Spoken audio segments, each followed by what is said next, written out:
नमस्कार दोस्तों, मैं संजय शर्मा श्रुतिकोश चैनल पे आपका हार्दिक स्वागत करता हूं। दोस्तों, आपका अपार स्नेह और सहयोग जो हमें बातें साहित्य की चैनल पर मिला, जो कि हिंदी साहित्य के लिए एक महत्वपूर्ण चैनल है, तो उसके ऊपर जो आपका प्यार और स्नेह मिला और आप लोगों की काफ़ी इच्छा थी कि जीके का पोर्शन भी चालू किया जाए, तो दोस्तों इसके लिए श्रुतिकोश चैनल जो है वो आपके लिए चलाया गया है, जिसमें आपको जीके संबंधी और शिक्षा से जुड़ी हुई जो टॉपिक्स हैं वो आपको यहाँ पर मिलेंगे। तो हम इसके अंदर ये श्रृंखला जो है वो स्टार्ट करने जा रहे हैं जीके की। आशा है ये चैनल भी आपको काफ़ी पसंद आएगा और आपका सहयोग मिलता रहेगा। तो अब तक अगर आपने श्रुतिकोश चैनल को सब्सक्राइब नहीं किया है तो आप सब्सक्राइब कर लें, जिससे कि श्रुतिकोश पे आने वाले लेटेस्ट वीडियो आपको प्राप्त होते रहें। दोस्तों, सबसे पहले हम यहाँ पर चर्चा कर रहे हैं उत्तराखंड के सामान्य परिचय की, क्योंकि इसकी काफ़ी डिमांड थी आपके द्वारा कि उत्तराखंड का सामान्य परिचय या उत्तराखंड राज्य की जो एग्ज़ाम है उनके लिए जीके चालू किया जाए। तो दोस्तों, ये मैं लेके आया हूँ पहला वीडियो, इसके बाद क्रमशः ये वीडियो आते जाएंगे। तो शुरुआत करते हैं आज के वीडियो की। सबसे पहले उत्तराखंड के सामान्य परिचय की हम बात करेंगे दोस्तों। तो उत्तराखंड, जैसा कि आप जानते हैं दोस्तों, उत्तराखंड जो है काफ़ी समृद्ध राज्य है भारत का, और अगर हम बात करें तो उत्तराखंड को उत्तरांचल के नाम से भी जाना जाता है। दोस्तों, ये भारत के उत्तरी भाग में स्थित है और इसे देवभूमि के नाम से भी जाना जाता है। ये प्राकृतिक वातावरण के लिए जाना जाता है क्योंकि प्रकृति की गोद में ये बसा हुआ है, और इसको बनाने के लिए जो 9 नवंबर 2000 को देश के 27वें राज्य के रूप में हिमालयी जिलों को मिलाकर ये बनाया गया। तो उत्तर प्रदेश का पूर्व ये भाग रहा उत्तराखंड, अब वर्तमान में उत्तर प्रदेश के 13 हिमालयी जिलों को अलग करके और ये जो राज्य है 27वें राज्य के रूप में अस्तित्व में आ चुका है। दोस्तों, अगर हम इसके थोड़े से भौगोलिक परिदृश्य को देखें कि किस प्रकार ये जो राज्य है वो अभी वर्तमान में अवस्थित है, तो आप ये देखेंगे कि उत्तर प्रदेश से टूटकर और ये अलग राज्य बनाया गया है। तो दोस्तों, यहाँ पर ये जो नक्शा आप देख रहे हैं, इस नक्शे में दिया हुआ है एस्पिरेंट स्टेट्स के बारे में।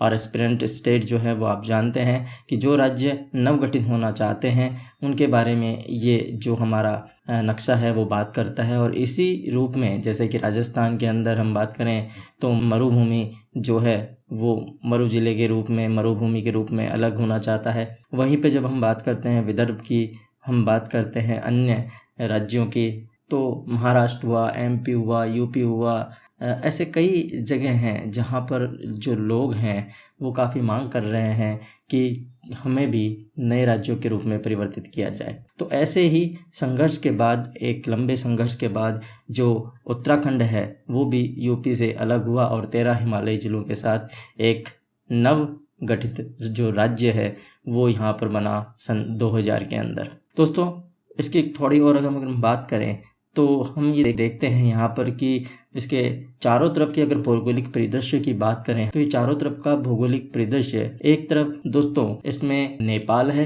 एक तरफ हम देखते हैं तो इसके चीन है, एक तरफ ये जो चीन के तिब्बत प्रदेश से ये संबद्ध रखता है, तो दूसरी तरफ हिमाचल प्रदेश और उत्तर प्रदेश जो है इससे टच में है। तो हम ये देखते हैं कि चारों तरफ से ये जो है ये घिरा हुआ है, भारी अंतर्राष्ट्रीय देशों के माध्यम से इसकी सीमा है, तो राज्य सीमा है। तो दोनों प्रकार की सीमाएं जो हैं यहाँ पर इसकी नज़र आती है। दोस्तों, आज हम इस वीडियो के अंदर इसके राजकीय चिन्हों के बारे में थोड़ा जानकारी हम प्राप्त करेंगे, क्योंकि आखिर ये उत्तराखंड राज्य बना तो इसके राजकीय चिन्ह किस प्रकार के हैं। तो जैसा कि आप चित्र में देख रहे हैं कि ये राज्य का प्रतीक चिन्ह जो है वह उत्तराखंड राज्य के रूप में है, और इस प्रतीक चिन्ह को आधिकारिक राज्य मुहर के रूप में भी इस्तेमाल किया गया है।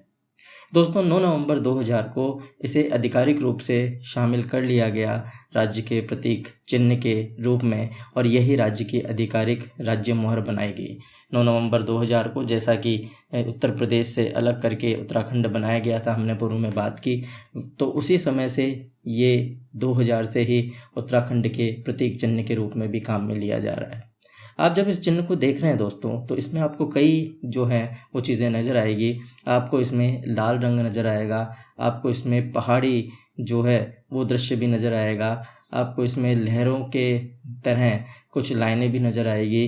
तो ये सारी चीज़ें जो है ये इसके प्रतीक चिन्ह के रूप में काम में ली जाती है। आपको यहाँ पर अशोक स्तंभ जो है वो भी नज़र आ रहे होंगे। सारनाथ से जो शेर के चिन्ह हैं वो यहाँ पर लिए गए हैं और सत्यमेव जयते भी यहाँ पर लिखा हुआ है। दोस्तों, अगर हम बात करें इस लाल पृष्ठभूमि की, तो ये लाल पृष्ठभूमि जो है वो उत्तराखंड राज्य आंदोलन के दौरान जो जान गंवाने वाले लोग हैं उनके रक्त का यहाँ पर ये प्रतिनिधित्व कर रहा है, इसीलिए इसमें लाल रंग लिया गया है, जिससे कि जिन लोगों ने इस राज्य को बनाने के लिए अपने प्राण न्यौछावर कर दिए, जिन्होंने अपना रक्त बहा दिया, उनके सम्मान में ये राज्य कुछ उन्हें दे सके, तो उनके लिए लाल रंग जो है यहाँ पर लिया गया है। इसी के साथ आप इसके अंदर सफ़ेद पृष्ठभूमि भी देख रहे हैं। ये सफ़ेद पृष्ठभूमि जो है वह उत्तराखंड के शांतिपूर्ण स्वभाव की बात करता है, क्योंकि उत्तराखंड शुरुआत से ही शांतिपूर्ण रहा है, तो वह अपनी शांति के लिए जाना जाता है, प्रकृति के लिए जाना जाता है। तो जो ये पहाड़ के रूप में दृश्य आपको दिखाई दे रहे हैं, ये रेखाएं जो आपको दिखाई दे रही हैं, ये पहाड़, ये इसकी भूगोल और परिस्थिति का प्रतिनिधित्व करते हैं।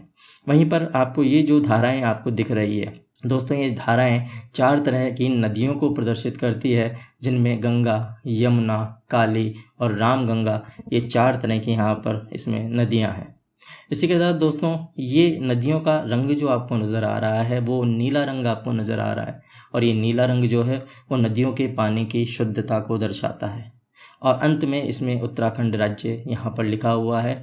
इसके अंदर ये शेर का चिन्ह भी जो है वो यहाँ पर प्रदर्शित किया गया है। तो इस प्रकार ये राज्य का प्रतीक चिन्ह जो है वो नज़र आता है हमें, और उत्तराखंड राज्य की ये शोभा बढ़ाता है। जब राज्य के प्रतीक चिन्ह की हमने बात कर ली, तो हम राज्य के गान की भी बात करते हैं। दोस्तों, राज्य गान की जब हम बात करते हैं तो ये राज्य गान, अगर हम बात करें तो राज्य बनने के 15 साल बाद, जी हाँ, 2000 में राज्य ये बना, और 2000 के बाद 2016 के अंदर ये राज्य गान जो है वो आधिकारिक रूप से इसको मंजूरी मिली। तो 6 फरवरी 2016 को आधिकारिक रूप से राज्य गान को मंजूरी मिली, और राज्य गान के रूप में देवभूमि मातृभूमि शत शत वंदन अभिनंदन को राज्य गान बनाया गया उत्तराखंड का।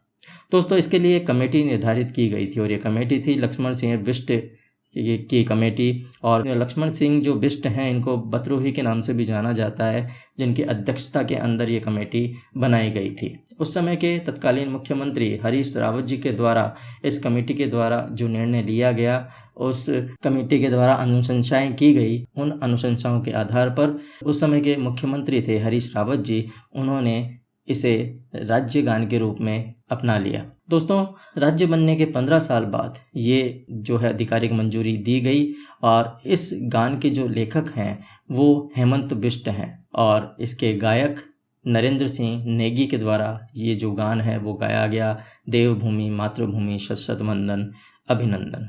दोस्तों, इस गान में 7 छंद हैं। पहले 3 छंद त्रिभाषी हैं, और अंतिम के जो 4 छंद हैं वो गढ़वाली तथा कुमाऊनी भाषा के अंदर ये दिए गए हैं। तो गढ़वाली और कुमाऊनी वहाँ की जो लोकल भाषाएं हैं उनके अंदर ये अंतिम 4 जो इसके छंद हैं वो हैं, और पहले के 3 छंद जो हैं वो त्रिभाषी छंद हैं। दोस्तों, ये राज्य गान देवभूमि मातृभूमि शत शत वंदन अभिनंदन के बारे में बात थी। अब आइए हम इसके कुछ और राजकीय प्रतीकों के बारे में हम बात कर लेते हैं। जैसा कि हमने बात की, राजकीय चिन्ह जो है वो 3 पर्वत चोटियां और उनके बीच में गंगा की 4 लहरें, ये राजकीय चिन्ह के रूप में है। वहीं पर जब हम इसके राजकीय पशु की बात करते हैं तो राजकीय पशु के रूप में कस्तूरी मृग जो है वह राजकीय पशु है। दोस्तों, ये जितने भी आप राजकीय प्रतीक चिन्ह देख रहे हैं उन सभी का हम अलग से वर्णन करेंगे, एक एक को हम यहाँ पर लेंगे और सभी के बारे में बात करेंगे, क्योंकि प्रश्न जो है वो इनमें से पूछा जाता है। तो मैं हर टॉपिक को आपको क्लियर करता हुआ चलूँगा। आशा है आपको वीडियो पसंद आ रहे होंगे। तो दोस्तों, राजकीय पशु के रूप में कस्तूरी मृग को अपनाया गया है। वहीं पर राजकीय पक्षी के रूप में मोनाल को अपनाया गया है। दोस्तों, मोनाल को अगर हम साइंटिफिक इसके नाम की बात करें तो ये लोफोफोरस इम्पीजेनस इसको साइंटिफिक नाम दिया गया है। वहीं पर राजकीय जो वृक्ष है वो ब्रांस है, और ब्रांस को दोस्तों कहा गया है रोडोडेंड्रॉन आर्बोरियम। ये इसका जो वनस्पतिक नाम है, ये इसका वनस्पतिक नाम कहते हैं। वहीं पर जब राजकीय पुष्प की बात करते हैं तो राजकीय पुष्प जो दोस्तों हैं ब्रह्म कमल, और ब्रह्म कमल को अगर हम साइंटिफिक नेम से बात करें तो सोसूरिया आव वेलेटा इसका जो नाम है वो वानस्पतिक नाम है। दोस्तों, राजकीय खेल की अगर बात की जाए उत्तराखंड के, तो उत्तराखंड का राजकीय खेल जो है वो फुटबॉल है। वहीं पर राजकीय भाषा जो है वो हिंदी और संस्कृत दोनों राजकीय भाषा वहाँ पर है। प्रथम राज्य भाषा हिंदी को माना है, जबकि द्वितीय राज्य भाषा संस्कृत को माना है। और ये संस्कृत जो है वो दोस्तों 2010 से राजकीय भाषा के रूप में अपनाई गई है। और अगर राजकीय वाद्य की बात की जाए तो राजकीय वाद्य के रूप में दोस्तों ढोल को अपनाया गया है। तो इस प्रकार ये राजकीय प्रतीक चिन्ह जो हैं वो अपनाए गए हैं उत्तराखंड राज्य के बनाने के बाद। तो दोस्तों, ये एक तरह से सामान्य जानकारी है इसकी। आगे की वीडियोस में मैं आपको पर्टिकुलर हर क्षेत्र के बारे में बताता जाऊंगा, इसकी भौगोलिक परिस्थितियों के बारे में, इसके वनस्पतिक क्षेत्र के बारे में, इसकी राजनीतिक घटनाक्रम के बारे में, उन सभी चीज़ों के बारे में मैं आपको वीडियो दर वीडियो अवगत कराता जाऊंगा।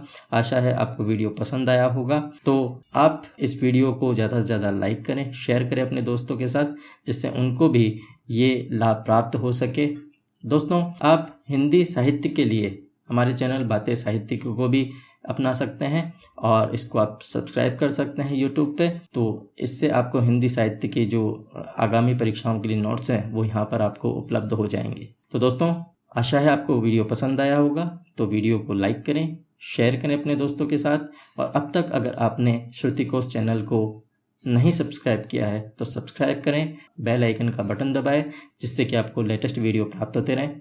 धन्यवाद दोस्तों, आपका दिन शुभ हो।